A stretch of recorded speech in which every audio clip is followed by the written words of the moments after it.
Hello friends, कसे आहात? I hope मित्रांनो तुम्ही आनंदात असाल. मित्रांनो, आज आपण घेत आहोत इयत्ता 8वी, विषय आहे सामान्य विज्ञान. प्रकरण आपण सुरुवात करतोय 18वे परिसंस्था. जर तुम्ही या मित्रांनो चॅनलवर नवीन असाल तर चॅनल सबस्क्राईब करा, जेणेकरून तुम्हाला पुढील सर्व व्हिडिओचे नोटिफिकेशन मिळतील. त्याचप्रमाणे मित्रांनो, प्लेलिस्टमध्ये जाऊन तुम्ही गणित व विज्ञानाचे व्हिडिओ प्रकरण वाईज पाहू शकतात, कारण की आता परीक्षा जवळ आली. त्यामुळे मित्रांनो, प्रत्येक प्रकरण बघण्यासाठी तुम्ही प्लेलिस्टमध्ये जा आणि तिथून गणिताचे विज्ञानाचे व्हिडिओ सहजपणे पाहू शकाल प्रकरण वाईज. चला मित्रांनो, सुरुवात करूया. वेळ न घालवता परिसंस्था. आता मित्रांनो, परिसंस्था तुम्ही मागच्या इयत्तांमध्ये सुद्धा शिकला असाल, नाही का? आता इथे आपल्याला जे प्रश्न विचारले, तुमच्या सभोवताली कोणकोणते घटक आढळतात. आता मित्रांनो, आपल्या सभोवताली जर बघितलं तर आपल्या सभोवताली साधारणपणे जैविक आणि अजैविक घटक आपल्याला आढळतात. आता जैविक घटक म्हणजे नेमकं काय? तर जैविक घटकामध्ये मित्रांनो, सजीव जे आहेत की नाही, सजीव असतील किंवा आपल्या सभोवतालचे प्राणी ज्यांना म्हणूया किंवा वनस्पती, यांचा समावेश जैविक घटकांमध्ये होतो. ते आपल्या सभोवताली आहेत. आणि त्याचप्रमाणे जे सजीव नाही आहेत, नाही का, त्यांना आपण म्हणतो अजैविक घटक. मग यामध्ये काय असणार आहे? तर आपण जर बाहेर गेलो तर सूर्यप्रकाश आहे, हवा आपल्याला लागते आहे, पाणी आहे, जमीन आहे, खडक आहे, मिनरल्स आहेत म्हणजे जीवनसत्वे, असे बरेच जे घटक आहेत की ज्यांना आपण सजीव म्हणत नाही, ते असतात आपले अजैविक घटक. मग अशा प्रकारे दोन घटकांमध्ये याचं विभाजन केलं जातं. एक आहे जैविक घटक आणि दुसरा आहे अजैविक घटक. जैविक घटकांमध्ये सजीव येतात, तर अजैविक घटकांमध्ये आपल्याला निर्जीव सांगता येईल. ओके. आता मित्रांनो, हे मिळूनच परिसंस्था जी ती तयार झाली. आपल्या सभोवतालचे जग दोन प्रकारच्या घटकांनी बनले, सांगितल्याप्रमाणे सजीव आणि निर्जीव. सजीवांना आपण जैविक घटक असे म्हणतो, तर अजैविक निर्जीवांना आपण अजैविक घटक असे म्हणतो. आता मित्रांनो, हे सजीव आणि हे निर्जीव या घटकांमध्ये सतत आंतरक्रिया जी आहे ती घडून येत असते. सजीव आणि त्यांचा अधिवास किंवा पर्यावरणीय घटक यांच्यात परस्पर संबंध असतो. हा आपल्याला या आकृतीवरून आपल्याला सहजपणे सांगता येईल. त्याआधी परिसंस्था आपण कशी बनते ते आपण बघूया. जैविक व अजैविक घटक तसेच त्यांच्याशी परस्परांशी होणारी आंतरक्रिया, हे सर्व मिळून परिसंस्था बनते. आता मित्रांनो, ही परिसंस्था किंवा जैविक घटक किंवा अजैविक घटक हे एकमेकांचे कसे वापरले जातात, याचाच आपल्याला अभ्यास करायचा आहे. त्यासाठी बघा मित्रांनो, जी परिसंस्था आहे आपली, या परिसंस्थामध्ये प्रामुख्याने जे दोन घटक आहेत ते कोणते, तर ते आपल्याला सांगता येतील. पहिला घटक आहे अजैविक घटक आणि दुसरा घटक आहे जैविक घटक. ओके. हा आपल्याला इथे सांगता येईल बघा. हा झाला अजैविक घटक आणि इकडे झाला जैविक घटक. परिसंस्था अजैविक घटकांपासून आणि जैविक घटकांपासून तयार झाली. मग आपण सुरुवात करूया. अजैविक घटकामध्ये नेमके असे कोणकोणते घटक आहेत, तर जे आपल्याला प्रायमरी सहजपणे दिसतात. बघा मित्रांनो, याचे सुद्धा दोन भाग पडलेले आहेत. एक आहे भौतिक घटक आणि दुसरा आहे रासायनिक घटक. आता भौतिक घटकामध्ये काय घेणार, तर आपल्यासोबत आली असणारी हवा, पाणी, बाष्प, खनिजे, मृदा यांचा आपण याच्यामध्ये समावेश करतो, नाही का? त्याचप्रमाणे तुम्हाला सांगता येईल सूर्यप्रकाश आहे. हे सर्व जे आहेत हे भौतिक घटकामध्ये जातात. मग या अजैविक घटकाचा दुसरा भाग जो आहे तो म्हणजे काय, रासायनिक घटक. मग या रासायनिक घटकामध्ये नेमकं काय प्रकार आहेत, याच्यात पण पुन्हा मित्रांनो दोन प्रकार आहेत. ते कोणते ते आपण बघूया. पहिला प्रकार आहे, समजा आपण म्हणूया, तर पहिला प्रकार जर आपण इथे घेतला तो आहे सेंद्रिय पदार्थ. आता मित्रांनो, सेंद्रिय पदार्थ म्हणजे काय, तर सेंद्रिय पदार्थामध्ये म्हणजेच काय, तर ज्या पदार्थांमध्ये कार्बन आहे त्याला आपण सेंद्रिय पदार्थ म्हणतो. आता या सेंद्रिय पदार्थांमध्ये बघा मित्रांनो, कर्बोदके आहेत. कर्बोदके म्हणजे काय, आपल्याला कशापासून मिळतात कर्बोदके, तर आपण जे खातो गहू, बाजरी, तांदूळ, चावल, नाही का, भात खातो, त्यापासून आपल्याला कर्बोदक मिळतात. आणि त्यामध्ये सर्वात महत्त्वाचा घटक म्हणजे कार्बन असतो, नाही का? त्यामुळे मित्रांनो हे सेंद्रिय पदार्थ आहेत. त्याचप्रमाणे प्रथिने, स्निग्ध पदार्थ हे सुद्धा काय आहेत, सेंद्रिय पदार्थ आहेत. तुम्हाला सेंद्रिय पदार्थ म्हणजे काय कळालं असेल. कर्बोदके, स्निग्ध पदार्थ ज्याला आपण फॅट्स म्हणतो, नाही का, इंग्रजीमध्ये, नाही का. प्रथिने म्हणजे प्रोटीन्स, कर्बोदके म्हणजे कार्बोहायड्रेट्स. हे शब्द तुम्ही ऐकत आहात आता, नाही का? तर हे म्हणजे काय, हे सेंद्रिय पदार्थ, यांचा समावेशसुद्धा अजैविक घटकामध्ये होतो. ओके. मग आता असेंद्रिय पदार्थ कोणते? सेंद्रिय पदार्थ झाले की ज्यामध्ये कार्बन आहेत. तर असेंद्रिय पदार्थ कोणते, तर असेंद्रिय पदार्थामध्ये मित्रांनो आपल्याला सांगता येईल hydrogen, oxygen, nitrogen, sodium, potassium असे अनेक घटक जे आहेत हे आपल्याला यामध्ये लिहिता येतील. मग मित्रांनो, तुम्हाला हे कळालं असेल आता नेमकं अजैविक घटक म्हणजे काय. अजैविक घटकाचे दोन प्रकार आहेत, भौतिक घटक, रासायनिक घटक. रासायनिक घटकामध्ये पुन्हा दोन प्रकार पडतात. सेंद्रिय पदार्थ ज्यामध्ये कार्बन असतो आणि असेंद्रिय पदार्थ जे आपल्याला सांगता येईल हायड्रोजन, ऑक्सिजन वगैरे. आता हे झाले अजैविक घटक. आता आपण बघणार आहोत मित्रांनो जैविक घटक. आता जैविक घटकांचं वर्गीकरण कसं केलं ते बघूया. आता हा जो जैविक घटक आहे त्यामध्ये सुद्धा मित्रांनो 3 प्रामुख्याने प्रकार पडलेले आहेत. पहिला प्रकार जो स्वयंपोषी आहे, आपल्याला माहिती आहे सर्व वनस्पती जे आहेत ते स्वयंपोषी आहेत नाही का. मग पहिला प्रकार जो आहे मित्रांनो तो आहे स्वयंपोषीचा, ज्याला आपण म्हणतो उत्पादक. आता या उत्पादकामध्ये नेमकं काय येतं तर मित्रांनो स्वयंपोषी म्हटलं आहे तिथे नाही का. मग प्राणी वगैरे जे आहेत हे स्वयंपोषी नाहीत. आपल्याला माहिती फक्त स्वयंपोषीमध्ये काय येतात तर त्या येतात वनस्पती, हिरव्या वनस्पती. म्हणून त्यांना आपण काय म्हणतो उत्पादक. जैविक घटकाचा पहिला जो प्रकार आहे तो म्हणजे उत्पादक आणि त्यामध्ये येतात हिरव्या वनस्पती. हा झाला जैविक घटकाचा पहिला प्रकार. मग दुसरा प्रकार काय तर मित्रांनो हे जे उत्पादक आहे त्याला जो खाणार आहे, त्याचं भक्षण जो करणार आहे तो म्हणजे त्याचा जैविक घटकाचा दुसरा प्रकार, तो म्हणजे भक्षक. तो असणार आहे भक्षक. मग मित्रांनो जैविक घटकाचा पहिला प्रकार उत्पादक होता, त्याच्यामध्ये हिरव्या वनस्पती आल्या. जैविक घटकाचा दुसरा प्रकार आहे भक्षक, त्यामध्ये मित्रांनो आपल्याला सांगता येईल तर प्राणी येतात. आता हे प्राणीमध्ये सुद्धा मित्रांनो हे जे प्राणी आहेत यामध्ये सुद्धा आपल्याला 3 प्रकार पडलेले आपल्याला दिसून येतात. ते पण बघूया ते कसे असतात. तर पहिला आहे प्राथमिक भक्षक. पहिला असणारे पहिला प्राणी प्राथमिक भक्षक. आता प्राथमिक भक्षक म्हणजे काय तर जो उत्पादक आहे ज्याच्या म्हणजे हिरव्या वनस्पती असतील नाही का ते खातो तो म्हणजे प्राथमिक भक्षक. बघा प्राणी भक्षकमध्ये 3 प्रकार आहेत. पहिला आहे प्राथमिक भक्षक. प्राथमिक भक्षक कोणता असणार आहे जो हिरव्या वनस्पती खातो. मग मित्रांनो दुसरा प्रकार आहे द्वितीय भक्षक. आता हा सुद्धा प्राणी असणार आहे, परंतु हा कोणता प्राणी जो प्राणी या प्राथमिक भक्षकाला खातो तो म्हणजे द्वितीय भक्षक. आता हे उदाहरणच घ्यायचं म्हटलं मित्रांनो तर आपल्याला काय सांगता येईल बघा. तर इथे प्राथमिक भक्षक म्हणजे आपल्याला सांगता येईल यावर अवलंबून असणारे गवतावरती किंवा हिरव्या वनस्पतींवर अवलंबून असणारे छोटे प्राणी कोणते आहेत. आपल्याला सांगता येईल नाकतोडा आहे नाही का. त्याचप्रमाणे आपल्याला सांगता येईल ससा आहे, हरिण आहे. हे काय करतात तर हे हिरव्या वनस्पती खातात. म्हणजे हे झाले प्राथमिक भक्षक, थोडक्यात व्हेजिटेरियन नाही का. हे काय झाले तर प्राथमिक भक्षक. मग द्वितीय भक्षक कोणते आता मी तुम्हाला नाकतोड्याचं उदाहरण दिलं होतं, पण नाकतोड्याला मित्रांनो फ्रॉग जो आहे, बेडूक जो आहे तो खातो. म्हणजे द्वितीय भक्षक काय म्हणता येईल एक उदाहरण देतो जस्ट. असे बरेचसे उदाहरण आहेत, त्यामुळेच आपली ही अन्न साखळी जी ती निर्माण झाली आहे. मग इथे जर नाकतोडा घेतला तर द्वितीय भक्षकमध्ये काय येणार आहे मित्रांनो तर इथे येणार फ्रॉग म्हणजे बेडूक जो नाकतोड्याला सहजपणे खातो नाही का. तर मग मित्रांनो हा झाला द्वितीय भक्षक. मग मित्रांनो तृतीय भक्षक कोणता तर तृतीय भक्षक जो द्वितीय भक्षकाला खातो. मग आता समजा मित्रांनो आपण जर इथे उदाहरण द्यायचं म्हटलं एक कोणते उदाहरण तुम्हाला तुमच्या मनाने तयार करता येईल.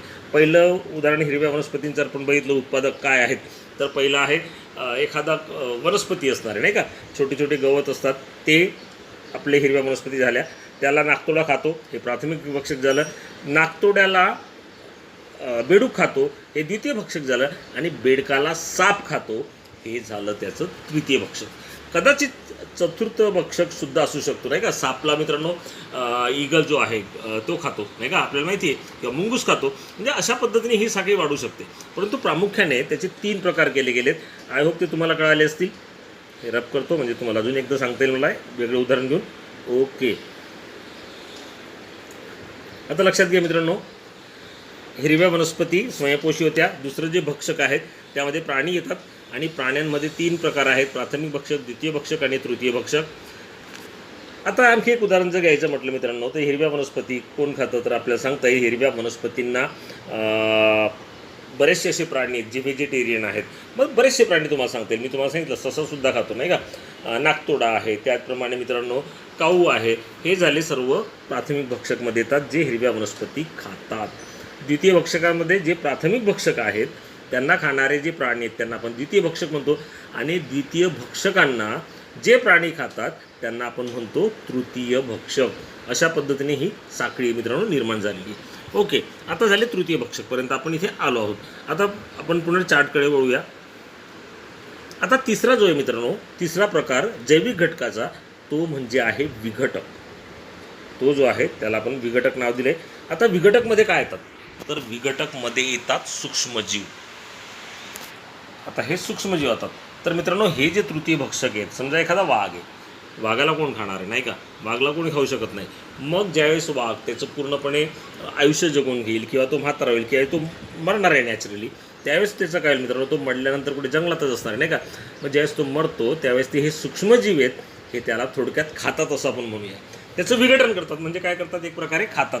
आणि अशा पद्धतीने हे सूक्ष्मजीव जे आहेत मित्रांनो या तृतीय भक्षकाचं भक्षण करतात आणि पुन्हा अजैविक घटकामधून त्याची निर्मिती करतात. अशा पद्धतीने हा परिसंस्थेचा टेबल जो येतो मित्रांनो तुम्हाला कळाला असेल, आय होप तो तुम्हाला कळाला असेल. अशा पद्धतीने चालतो हा परिसंस्थेचा टेबल. थोडक्यात लक्षात घ्या, परिसंस्थाचे प्रामुख्याने 2 गटात विभाजन होते. ते कशा पद्धतीने होतं ते तुम्हाला सांगितलं आहे. पहिला घटक आहे मित्रांनो अजैविक घटक, दुसरा घटक आहे मित्रांनो जैविक घटक. अजैविक घटकामध्ये जर बघितलं आपल्याला तर सांगता येईल 2 त्याचे प्रकार पडतात. पहिला प्रकार आहे भौतिक घटक, ज्यामध्ये हवा, पाणी, खनिजे वगैरे येतात. रासायनिक घटकामध्ये सेंद्रिय पदार्थ, असेंद्रिय पदार्थ येतात. आणि जैविक घटकामध्ये स्वयंपोषी, परपोषी, विघटक असे 3 प्रकार पडतात. स्वयंपोषी म्हणजे काय तर थोडक्यात वनस्पती लक्षात ठेवा. भक्षक म्हणजे काय तर भक्षकात प्राणी येतात, त्यामध्ये 3 प्रकार, प्राथमिक, द्वितीय, तृतीय आणि शेवटचा विघटक जे म्हणजे आहेत सूक्ष्मजीव. अशा पद्धतीने मित्रांनो परिसंस्थेचे घटक तुमच्या लक्षात आले असतील. ओके, पुढे बघूया. आता या परिसंस्थेची रचना नेमकी कशी असते. आता मित्रांनो सजीवांना जगण्यासाठी निरनिराळ्या अजैविक घटकांचीही गरज असते. आपण सजीव आहोत, आपल्याला सुद्धा मित्रांनो अजैविक घटकांची गरज आहे नाही का. काय आपल्याला अजैविक घटकांची गरज आहे मित्रांनो, हवेशिवाय आपण जिवंत राहू शकत नाही. हवा काय आहे, अजैविक घटक आहे मित्रांनो. पाण्याशिवाय आपण जिवंत राहू शकत नाही. पाणी काय आहे, अजैविक घटक आहेत. तसेच मित्रांनो आपल्याला या निर्जीव घटकांशी जुळवून घ्यावं लागतं. आपलंच नाही तर सर्व सजीवांना या अजैविक किंवा निर्जीव घटकांशी जुळवून घ्यावं लागतं. आणि ते जुळवून घेण्याची क्षमता ही प्रत्येकाची वेगवेगळी असते. एखाद्या सूक्ष्मजीवाला ऑक्सिजनची गरज असते आपल्याला माहिती, परंतु काही जे सूक्ष्मजीव आहेत कमी आहेत पण आहेत, ज्याला आपण बिनऑक्सी श्वसन करणारे सूक्ष्मजीव म्हणतो, त्यांना ती नसते. काही झाडांना जर बघितलं तर सूर्यप्रकाश जास्त प्रमाणात आवश्यक असतो, परंतु काही वनस्पती ज्या आहेत या कमी सूर्यप्रकाशात किंवा सावलीतसुद्धा आढळतात. आता परिसंस्थेतील प्रत्येक अजैविक घटक म्हणजे कोणते तर हवा, पाणी, माती, सूर्यप्रकाश नाही का इत्यादींचा सजीवांवर किंवा जैविक घटकांवर त्याचा परिणाम हा होत असतो. आता एखाद्या परिसंस्थेत कोणते सजीव जगू शकतील व त्यांची संख्या किती असावी हे त्या परिसंस्थेतील अजैविक घटकांवर ठरतं. आता मित्रांनो परिसंस्था कशी आहे तर जैविक आणि अजैविक घटकांवर अवलंबून आहे. मग अजैविक घटक किती आहेत त्यावर सजीव घटकांची संख्या जी ती अवलंबून असते असंच आपल्याला म्हणता येईल. म्हणजेच थोडक्यात अजैविक घटकांवरती जैविक घटकांची संख्या जी आहे ती ठरू शकते असंही आपल्याला म्हणता येईल. सजीव परिसंस्थेतील अजैविक घटक सतत वापरत असतात किंवा उत्सर्जित करत असतात, म्हणून परिसंस्थेतील जैविक घटकांमुळे अजैविक घटकांचे प्रमाण कमी जास्त जे आहे ते होत असतं.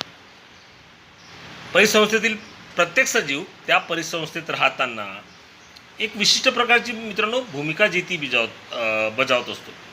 सजीवांचे परिसंस्थेतील इतर सजीवांच्या संदर्भातील स्थान तो बजावत असतो. या भूमिकेलाच निश असे म्हणतात. आता मित्रांनो याचं उदाहरण आपल्याला दिलेलं आहे बघा.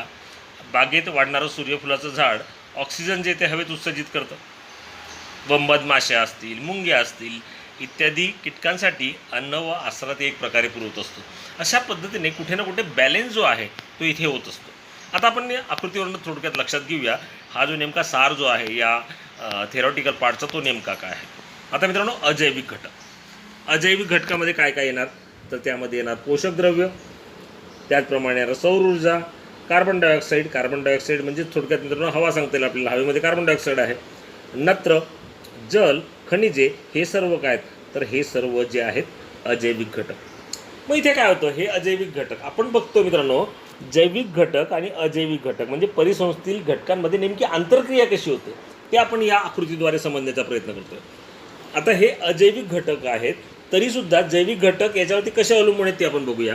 आता जैविक घटकांमध्ये पहिला आपल्याला माहिती आहे वनस्पती जी आहेत ज्यांना आपण उत्पादक असे म्हणतो, तर यांना काय लागतं तर यांना मित्रांनो या वनस्पतीला गरज असते त्या अजैविक घटकांची. सर्वात महत्त्वाची गरज आहे ती म्हणजे सूर्यप्रकाश म्हणजे सौर ऊर्जा. त्याचप्रमाणे कार्बन डायऑक्साईड याची सुद्धा गरज आहे, पाण्याची गरज आहे, नत्राची गरज आहे. म्हणजेच काय, हे जरी सजीव असतील पण ते अवलंबून कशावर आहेत, तर ते अवलंबून आहेत अजैविक घटकांवर. मग हे अजैविक घटक अवलंबून असल्यामुळे समजा मित्रांनो अजैविक घटकच नसतील तर मित्रांनो जैविक घटकाचं उत्पादनच होणार नाही. त्यामुळे आपण असं नेहमी म्हणतो की परिसंस्थेमध्ये जेवढे अजैविक घटक महत्त्वाचे आहेत किंवा जेवढे जैविक घटक महत्त्वाचे आहेत तेवढे अजैविक घटक हे महत्त्वाचे आहेत. आता मित्रांनो वनस्पतीपासून उत्पादक तयार झाले. आता या उत्पादकाला आपण म्हणूया तर काय करतात, प्राणी जे ते ग्रहण करतात नाही का, म्हणजे प्राथमिक भक्षक आपल्याला म्हणता येईल. प्राथमिक भक्षक जे आहेत ते ग्रहण करतात. प्राथमिक भक्षकांपासून ते द्वितीय भक्षकाकडे जातात. आता इथे जर बघितलं वनस्पतींना आपल्याला सांगता येईल वनस्पतींना काय इथे दिली आपल्याला बकरी दिली नाही का, बकरी खाते नाही का. प्राथमिक भक्षक जे आहे हे इथे बकरी होणार. बकरीला कोण खाणार आहे, बकरीला वाघ खाणार आहे. आता या वाघाला मात्र कोणी खाऊ शकत नाही. त्यामुळे काय होईल मित्रांनो, हा वाघ ज्यास मेला तर त्यास तो जमिनीत जाणार. जमिनीत गेल्यावरती याच्या शरीराचं विघटन जे आहे हे सूक्ष्मजीवांमार्फत होतं. या सूक्ष्मजीवांमार्फत याचं विघटन होणार. म्हणजे नेमकं काय होणार तर मित्रांनो, या विघटनच करतात. म्हणजे नेमकं काय करतात तर ते पुन्हा या जैविक घटकांपासून अजैविक घटकाची निर्मिती करतात. म्हणजेच हे सूक्ष्मजीव जे आहेत या सजीवापासून, या तृतीय भक्षकांपासून पुन्हा जे मित्रांनो काय करतात तर अजैविक घटक तयार करतात. हे आपल्याला इथे सांगता येईल. ओके, पुन्हा या मुक्त द्रव्यांचं पुनर्चक्रीकरण होतं आणि पुन्हा मित्रांनो आपल्याला सांगता येईल या अजैविक घटकाची निर्मिती होते. आणि अशा पद्धतीने ही सायकल जी मित्रांनो, हे चक्र जे मित्रांनो हे चालू असतं. आणि यालाच आपण काय म्हणतो, परिसंस्थेतील घटकांमधील आंतरक्रिया. आय होप मित्रांनो तुम्हाला हे कळालं असेल.